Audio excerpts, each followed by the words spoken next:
আজ অনুষ্ঠান বাড়ির মতন ভেজ ডালের রেসিপি দেখাবো। নমস্কার, আমি মানসী। আমার নতুন একটি ভিডিওতে তোমাদের সকলকে স্বাগত জানাই। কড়াই গরম করে তার মধ্যে পরিমাণ মতন ডাল নিয়ে একটু হালকা রং ধরলেই তুলে নিয়েছি। এখানে একটা ভুল করে ফেলেছি, দুটো ভিডিও করে রেখেছিলাম কিন্তু ডিলিট হয়ে গেছে। আমি প্রেশার কুকারের ডালটা পরিমাণ মতন জল, নুন আর কাঁচা লঙ্কা দিয়ে সিদ্ধ করেছিলাম, ভিডিওটা কোনোভাবে ডিলিট হয়ে গেছে। এবার একটা অন্য কড়াইতে একটু সাদা তেল গরম করে তার মধ্যে পনির গুঁড়ো দিয়ে হালকা করে ভেজে তুলে নিলাম।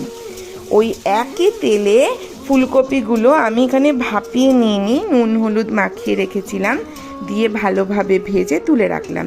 কড়াইতে যেটুকু এবার তেল ছিল সেই তেলের মধ্যে আর 1 চামচ মতন ঘি দিয়ে গাজর আর বিনসগুলো দিয়ে ভালোভাবে ভেজে নিচ্ছি। একটু নুন দিলাম যাতে তাড়াতাড়ি ভাজাটা হয়ে যায়। গাজর আর বিনসটা ভালোভাবে ভাজা হয়ে গেলে এর মধ্যে আমি দিয়ে দিচ্ছি মটরশুঁটিগুলো দিয়ে ভালোভাবে ভাজবো। একটু সময় নিয়ে ভাজতে হবে এটা, হ্যাঁ, এই ভাজাটা কিন্তু তাড়াহুড়ো করলে হবে না। এইবার ফুলকপিটা মিশিয়ে দিলাম। মিশিয়ে দেওয়ার পর এখানে দিয়ে দেব হলুদ। আমি ডালে হলুদ দিইনি, হ্যাঁ, তোমরা চাইলে ডালে হলুদ দিতে পারো, ডাল সিদ্ধর সময়।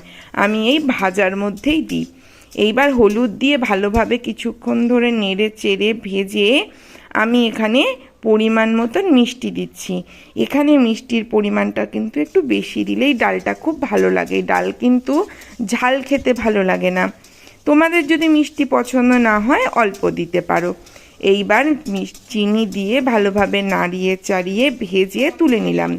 কড়াইতে আবার একটু সাদা তেল আর একটু ঘি দিয়ে কাজু বাদাম কিশমিশগুলো ভেজে তুলে নিচ্ছি। আর একটা ভুল করেছি, আমি কড়াইতে আবার তেল গরম করে জিরে তেজপাতা ফোড়ন দিয়েছিলাম, সেই ভিডিওটাও করে রেখেছিলাম, বাই মিস্টেক ডিলিট হয়ে গেছে। এই যে ডাল সিদ্ধটা ফোড়ন দেওয়ার আগে একটু আদা কুচি ডালের মধ্যে মিশিয়ে দেবে, খুব সুন্দর গন্ধ বেরোয়।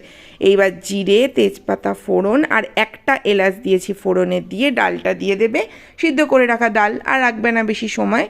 এইবার ওই সবজি যেগুলো ভেজে তুলে রেখেছিলাম সেইগুলো দিয়ে দিলাম, দিয়ে ভালোভাবে একটুখানি মিশিয়ে নাড়িয়ে চাড়িয়ে রেডি।